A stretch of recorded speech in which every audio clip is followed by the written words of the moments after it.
नाशिकमध्ये पावसाने दांडी मारली। धरणांनी तळ गाठलाय। छोट्या मोठ्या प्रकल्पात फक्त 38% पाणी साठा शिल्लक आहे। गंगापूर धरणात गतवर्षीच्या तुलनेत निम्माच पाणी साठा आहे। नाशिकमधील याच पाणी साठ्याचा गंगापूर धरणावरून आढावा घेतलाय आमचे प्रतिनिधी महेश महाले यांनी।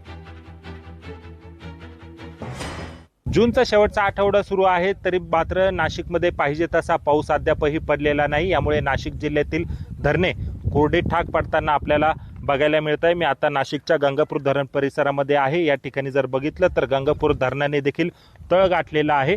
एकूणच जर बघितलं तर गेल्या वर्षी याच गंगापूर धरणामध्ये जूनच्या शेवटच्या आठवड्यामध्ये 60% इतका पाणी साठा होता, तर तो यंदाच्या वर्षी जर बघितला तर अवघा 30% आलेला आहे। यामुळे नाशिककरांवर पाणी कपातीचं संकट जे आहे ते ओढवलेलं आहे। आठवड्यातनं एकदा महापालिका प्रशासनाकडनं नाशिककरांवर पाणी कपातीचं संकट आलेलं आहे। यामुळे आगामी काळात ही पाणी टंचाई वाढू शकते। या दृष्टीने पालिका प्रशासनाकडनं बैठक घेण्यात येत आहे।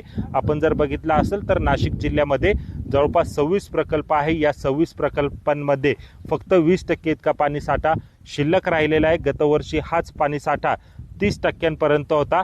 त्यामुळे पाणी कपातीचं संकट जे आहे ते नाशिक जिल्ह्यावर येऊन ठेपलेलं आहे। पाऊस जर आणखीन लांबणीवर गेला तर आठवड्यातनं 2 वेळेस पाणी कपात होऊ शकते, असा इशारा देखील महापालिका प्रशासनाने दिलेला आहे।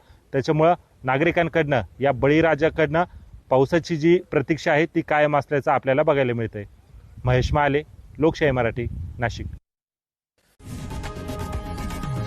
लोकशाही मराठी ऐका, पहा, जागरूक रहा।